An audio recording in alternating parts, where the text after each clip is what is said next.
నమస్తే, welcome to 99 TV.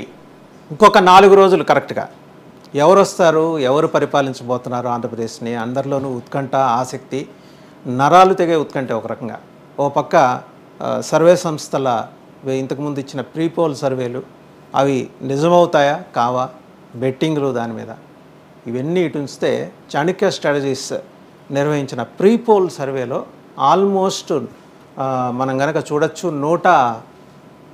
108 నుంచి 119 సీట్ల మధ్య టీడీపీ, బీజేపీ, జనసేన కూటమి అక్కడ అధికారం చేపట్టబోతోంది. వైఎస్ఆర్సీపీ 55 నుంచి 66 సీట్ల మధ్య మాత్రమే ఆగిపోయే పరిస్థితి, ఇతరులు ఒక్క సీటు గెలుచుకోవటం. సరే, మనతో పాటు చాణక్య స్ట్రాటజీస్ CEO ముఖేష్ ఉన్నారు. నమస్తే ముఖేష్ గారు. నమస్తే అండి. నమస్తే.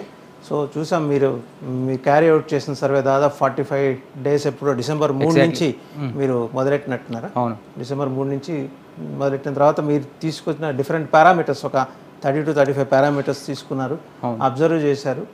అప్పటికి ఇప్పటికీ అంటే లెక్కల్లోకి వెళ్దాం, అప్పటికి ఇప్పటికీ మీకు ఏమైనా తేడా కనిపించిందా? అంటే ఇది యాక్చువల్గా మనం మన May 13th పోలింగ్ జరిగింది కదండి. May 11th ఇవ్వడం జరిగింది మనకి. యాక్చువల్గా ఇది ప్రీ పోలు. రేపు June 1st ఈవినింగ్ ఇచ్చే దాంట్లో ఇందులో నుంచి ది బెస్ట్ ఫిగర్ అనేది ఇవ్వబోతున్నాం. యాక్చువల్గా మార్పు ఏం లేదు పెద్దగా, ఒక 2 సీట్లలో మాత్రం కొంచెం మార్పు ఉంది. ఆ 2 కూడా ఎర్రర్ తెలిసిపోయింది కాబట్టి 108, 119లోనే ఒక మంచి ఫిగర్ అనేది రేపు ఇవ్వబోతుంది. సరే, ఒకసారి 13 ఉమ్మడి జిల్లాలు, 25 పార్లమెంట్ సెగ్మెంట్, అవును, తర్వాత 175 అసెంబ్లీ సెగ్మెంట్లోకి వెళ్దాం. ముందర పైనుంచి మొదలెడితే శ్రీకాకుళం నుంచి, శ్రీకాకుళం పార్లమెంట్, అవును, ఎలాంటి రిజల్ట్ మీరు ప్రెడిక్ట్ చేశారు? శ్రీకాకుళం పార్లమెంట్ అయితే మాత్రం 100% రామ్మోహన్ నాయుడు మళ్ళొకసారి విజయం సాధించే అవకాశాలు స్పష్టంగా క్లియర్గా ఉన్నాయి. ఇక అసెంబ్లీలు వచ్చేసరికి ఉమ్మడి శ్రీకాకుళం జిల్లాలో మనకు 10 నియోజకవర్గాలు ఉన్నాయండి. అక్కడ ఈ 10 నియోజకవర్గాల్లో వచ్చేసి 7 స్థానాల్లో కూటమి అభ్యర్థులు ముందంజలో, అంటే వాళ్ళ ఓట్ షేర్ అనేది ముందుంది. అండ్ 3 స్థానాల్లో వైఎస్ఆర్సీపీ పార్టీ అభ్యర్థులు గెలిచే అవకాశాలు క్లియర్గా ఉన్నాయి. ఆ మూడిట్లో కూడా ఒక స్థానం మళ్ళీ మారే అవకాశాలు ఉన్నాయి.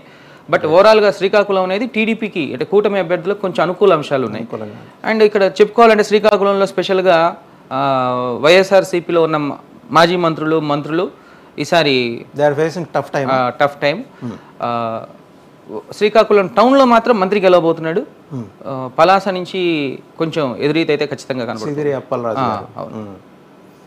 నెక్స్ట్ వచ్చేప్పటికి స్పీకర్ తమ్మినేని సీతారాం గారి భవితవ్యం చెప్తాం. ఒక ధర్మాన ప్రసాద్కు మాత్రమే కొంచెం అనుకూల అంశాలు అయితే క్లియర్గా కనపడుతున్నాయి. మిగిలిన అక్కడున్న వైఎస్ఆర్సీపీ అభ్యర్థులు కూడా ఎదురెత్తున్నారు. రైట్. ఇక పార్లమెంట్ సెగ్మెంట్లో చూసుకుంటే విజయనగరం, అవును, విజయనగరంలో మొత్తం టోటల్ సీట్స్ 9 ఉన్నాయి. విజయనగరం ఉమ్మడి జిల్లా. అవును, మీరు కూటమికి 3 ఇచ్చారు. ఆశ్చర్యంగా వైఎస్ఆర్సీపీ 6 స్కోర్.